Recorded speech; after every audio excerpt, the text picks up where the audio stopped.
Hello दोस्तों, कैसे हैं आप सभी। आज हम आपके सामने लाए हैं करंट अफेयर के 2026 पद्म विभूषण के किसको क्या मिला है। आज हम बारी बारी से देखने वाले हैं। आज का पहला प्रश्न है, पद्म पुरस्कार 2026 की घोषणा कब हुई। तो कब हुई? 26 जनवरी को हुई। अभी ऑप्शन नंबर बी हो जाएगा। यह सब के सब कल ही ये पारित हुआ है, वही क्वेश्चन है 2026 में कन्फर्म परीक्षाओं में पूछे जाएंगे। तो ध्यान से देखिएगा आप सब। तो यहाँ पे हो जाएगा 26 जनवरी। अगला प्रश्न है, 2 नंबर देखेंगे, पद्म विभूषण कुल कितने लोगों को मिला। तो याद रखिएगा 5 लोगों को मिला है पद्म विभूषण 2026। 5 लोगों को याद रखिएगा, 5 लोगों को मिला है। अगला प्रश्न है, पद्म श्री 2026 की श्रेणी का नागरिक सम्मान है। तो किस श्रेणी का नागरिक सम्मान है? तो याद रखिएगा चौथी श्रेणी का है। आगे देखेंगे, पद्म विभूषण 2026 का स्तर सेवा के लिए दिया गया। तो बताइए, अत्यंत विशिष्ट के लिए दिया जाता, सेवा में दिया जाता है। पद्म पुरस्कार 2026 मंत्रालय के द्वारा घोषित किया गया। तो किसके द्वारा घोषित किया गया है? यह किसके द्वारा घोषित किया गया है? बताइए। गृह मंत्रालय के द्वारा घोषित किया गया है। अगला प्रश्न है, पद्म विभूषण 2026 पाने वाले प्रसिद्ध अभिनेता का क्या नाम है? किसने पाया? अमिताभ बच्चन, धर्मेंद्र, रजनीकांत। तो धर्मेंद्र जी को मिला है, प्रसिद्ध अभिनेता है ये, इनको मरणोपरांत मिला है। याद रखिएगा, मरणोपरांत मिला है। धर्मेंद्र पद्म विभूषण 2026 के रूप में मिला है। क्या मिला है इनको? याद रखिएगा, मरणोपरांत मिला है। ठीक, मरणोपरांत मिला है, बहुत इंपॉर्टेंट है, याद रखिएगा। 8 नंबर देखेंगे, पद्म विभूषण पाने वाले केरल के पूर्व सीएम कौन है? तो पूर्व सीएम कौन है? वीएस अच्युतानंद। अच्युतानंद जी हैं, इनको मिला है। यह केरल के पूर्व सीएम भी थे। अगला प्रश्न है, 9 नंबर देखेंगे, एन राजनम को पद्म विभूषण 2026 किस क्षेत्र में दिया गया? तो किस क्षेत्र में इनको दिया गया है? तो याद रखिएगा, वायलिन के लिए। वायलिन के लिए दिया गया है एन राजम को। यह उत्तर प्रदेश की हैं, याद रखिएगा। एम राजमन की किस संगीत परंपरा से जुड़ी हुई हैं? तो यह किस संगीत परंपरा से जुड़ी हुई हैं? बताइए। हिंदुस्तानी। एन राजम है। पद्म विभूषण 2026 पाने वाले पूर्व सुप्रीम कोर्ट के जज कौन थे? वह कौन थे जो जज थे? 11 नंबर देखेंगे आप। तो केटी थॉमसन है। केटी थॉमसन है जो कि सुप्रीम कोर्ट के जज रहे हैं, इनको पद्म विभूषण मिला है। आगे देखते हैं, केटी थॉमस किस क्षेत्र में कौन सा मिला है? इनको केटी थॉमस को किस क्षेत्र में मिला है? याद रखिएगा, बताइए। न्यायपालिका के, जबकि ये जज थे तो न्याय के ही लिए मिलेगा, याद रखिएगा।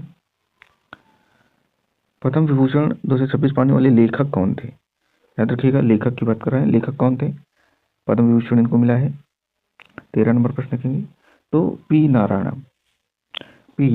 नारायण को मिला है, या एक लेखक थे। अगला प्रश्न है, पद्मश्री 2026 किसके लिए दिया जाता है? तो पद्मश्री 2026 किसके लिए दिया जाता है? तो विशिष्ट योगदान के लिए दिया जाता है। ऑप्शन नंबर बी हो जाएगा। अगला प्रश्न है, पद्म पुरस्कार 2026 के द्वारा प्रदान किया गया, किसके द्वारा प्रदान किया गया? तो हमारे राष्ट्रपति के द्वारा प्रदान किया गया। और राष्ट्रपति कौन है? आप जानते हैं, द्रौपदी मुर्मू जी है। अगला प्रश्न है, पद्म पुरस्कार 2026 कुल कितने सम्मान घोषित किए गए? तो टोटल कितने सम्मान घोषित किए गए? याद रखिए कि ये भी फैक्ट है, बहुत ही पूछा जाएगा। 131 टोटल, 131 लोगों को सम्मानित घोषित किया गया। 17 नंबर देखें, पद्मश्री किस क्षेत्र के लोग शामिल थे? तो किस लोग किस शामिल थे? 17 नंबर देखेंगे, तो विभिन्न क्षेत्रों, ऑप्शन नंबर डी हो जाएगा, कोई एक क्षेत्र के नहीं थे, कई सारे इसमें क्षेत्र थे। अगला प्रश्न है 8 नंबर देखेंगे, पद्म पुरस्कार किस के नागरिक सम्मान है, किसका है, तो यह भारत का नागरिक सम्मान है, नेपाल, भूटान, श्रीलंका का नहीं है, भारत का है।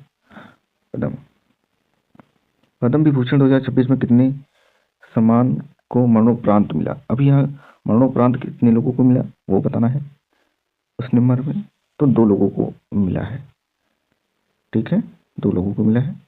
पद्मश्री का 2026 स्तर पद्म विभूषण से कैसा है, बताओ, कौन सबसे ऊपर है, कौन से नीचे है, ये बताना है। तो ऑप्शन नंबर सी हो जाएगा, नीचे है, पद्मश्री से का स्तर नीचे है पद्म विभूषण से।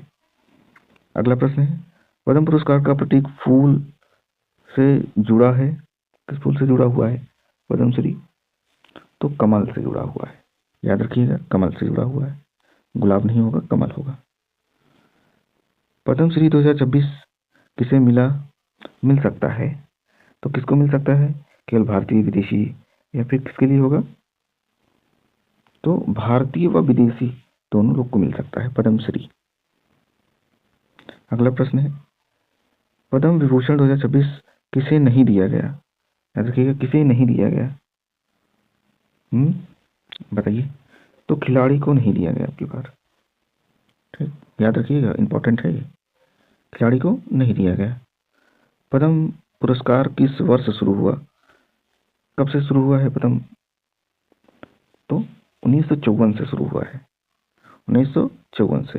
अगला प्रश्न है, पद्मश्री 2026 का उद्देश्य क्या है, तो क्या है उद्देश्य, विशिष्ट योगदान का सम्मान, यही उद्देश्य है। पद्म पुरस्कार की अंतिम मंजूरी कौन देता है, तो अंतिम मंजूरी कौन देता है, तो राष्ट्रपति देंगे, क्योंकि यही घोषित करते हैं।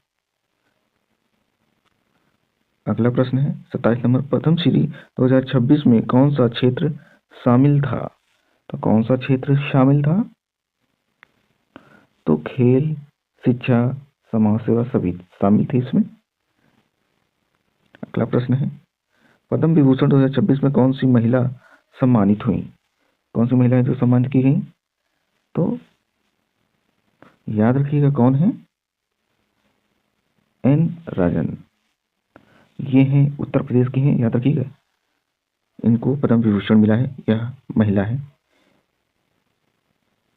पद्म पुरस्कार की सिफारिश कौन करता है, पद्म पुरस्कार की सिफारिश कौन करता है, तो राज्य सरकार मंत्रालय द्वारा, ऑप्शन नंबर बी हो जाएगा। अगला प्रश्न है, पद्मश्री किस स्तर का सम्मान है, तो पद्मश्री किस स्तर का सम्मान है, बताइए, तृतीय। अगला प्रश्न है, पद्म विभूषण 2026 का पदक किस धातु का होता है, किस धातु का बना होता है, तो कांस्य पदक होता है। अगला प्रश्न है, पद्म पुरस्कार 2026 किस राज्य का प्रतिनिधित्व में था, बताइए किस प्रतिनिधित्व में था, तो यूपी के थे, पंजाब, उत्तर प्रदेश, इसमें हो जाएगा डी, ऑप्शन नंबर डी सभी। अगला प्रश्न है, पद्मश्री 2026 महीने घोषित हुआ, बताइए, अभी जनवरी में घोषित हुआ, ऑप्शन नंबर बी हो जाएगा। अगला प्रश्न है, पद्म विभूषण 2026 में साहित्य क्षेत्र में कौन थे, तो कौन है जो साहित्य के क्षेत्र में थे, 34 नंबर बताएंगे, तो पी नारायण जो थे, यह साहित्य के क्षेत्र के थे। अगला प्रश्न है, पद्म पुरस्कार की घोषणा किस दिन होती है, तो 26 जनवरी को होती है, याद रखिएगा, कब होती है, 26 जनवरी को होती है। पद्मश्री 2026 में खेल क्षेत्र से सम्मान मिला है, किसको मिला है, खेल क्षेत्र से सम्मान मिला है, हाँ मिला है। अगला प्रश्न है, पद्म पुरस्कार का नाम किस भाषा से लिया गया है? पद्म पुरस्कार किस भाषा से लिया गया है? तो संस्कृत से लिया गया है। ये भी याद रखिएगा, इंपॉर्टेंट है, संस्कृत से लिया गया है। पद्म विभूषण का स्तर भारत रत्न से कैसा है? तो भारत रत्न से कैसा है? तो नीचे है। क्या है? नीचे है। अगला प्रश्न है, पद्म श्री 2026 किसे नहीं मिल सकता? बताइए किसे नहीं मिल सकता है? कौन है वो जिसको नहीं मिल सकता है? केवल अपराधी को नहीं मिल सकता है, बाकी सभी को मिल सकते हैं। अगला है, पद्म पुरस्कार 2026 किस श्रेणी में आता है? तो किस श्रेणी में आता है? नागरिक श्रेणी में आता है। ऑप्शन नंबर बी हो जाएगा, नागरिक श्रेणी में आता है। अगला प्रश्न है, पद्म विभूषण 2026 किसे दिया गया? तो किसे दिया गया 2026? अत्यंत विशिष्ट सेवा को दिया गया। अगला प्रश्न है, पद्म श्री 2026 में कुल क्षेत्रों की संख्या थी, कुल क्षेत्रों की कितनी संख्या थी? बताइए। कई थे इसमें। अगला प्रश्न है, पद्म पुरस्कार 2026 का वितरण कहाँ हुआ? ये भी क्वेश्चन अच्छा है कि वितरण कहाँ हुआ, तो कहाँ पे हुआ? राष्ट्रीय भवन में, राष्ट्रपति भवन में हुआ। ठीक है, याद रखिएगा, राष्ट्रपति भवन में हुआ वितरण सर। पद्म विभूषण 2026 में कौन सा क्षेत्र प्रमुख रहा है? सब क्षेत्र कौन सा प्रमुख रहा है बताइए? तो कला व सार्वजनिक क्षेत्र जो है सबसे ज्यादा थे, प्रमुख थे उसमें।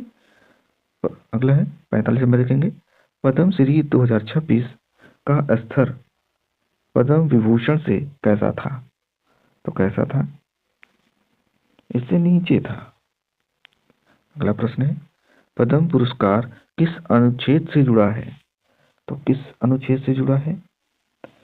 18 अनुच्छेद से जुड़ा हुआ है। अगला प्रश्न है, पद्म विभूषण में कुल महिलाएं कितनी थी?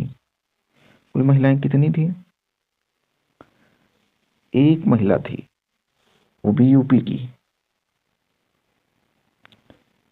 पद्मश्री 2026 में कौन सा क्षेत्र शामिल था? बताइए कौन सा क्षेत्र शामिल था? 48 नंबर, तो न्यायपालिका का। अगला प्रश्न है, पद्म पुरस्कार 2026 में किसे निचला सम्मान कौन सा है? सबसे निचला सम्मान कौन सा है बताइए? तो पद्मश्री है। अगला प्रश्न है, पद्म पुरस्कार 2026 किस प्रकार का सम्मान है? तो किस प्रकार का सम्मान है? नागरिक सम्मान है। तो आज के 50 क्वेश्चन पूरे होते हैं। और कैसा रहा आज का सेशन? आई होप आपको पसंद आया होगा। 2-3 बार देखेंगे आप, याद हो जाएगा। यह सब परीक्षाओं में आएंगे, जितने ही 2026 में होंगे पेपर, सब में देखने को आपको मिलेगा प्रश्न यहाँ से। वीडियो देखने के लिए धन्यवाद।